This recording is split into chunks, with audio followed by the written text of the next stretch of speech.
Så vil jeg lige forklare, hvordan at min R2R-ladder og syvsegments er forbundet her. Vi har et multiplexing, som løber herfra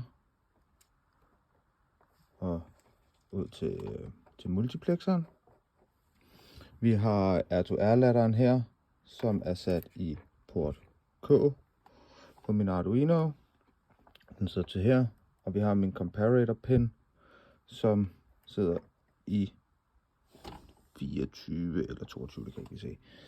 Så får vi giver den VCC direkte 5 volt fra min Arduino til min R2R-ladder, og ground er bare til min analog discovery. Det er lige meget, fordi de sidder alle sammen i den samme computer, så de får fælles ground.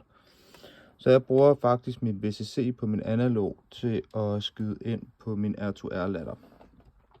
Vi ser, at den er i state time nu. Vi kan lige reset den en gang. Nu har vi den så i voltage. Så skifter vi state og over i time.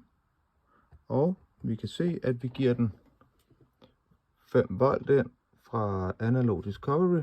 Vi kan jo lige prøve at skrue den ned. Så ser vi, hvad den så gør. Så er den på 2,5 volt. Vi kan jo bare for sjov lige skrue op igen, og så bare sætte den op på 5 volt igen. Så den virker med koden.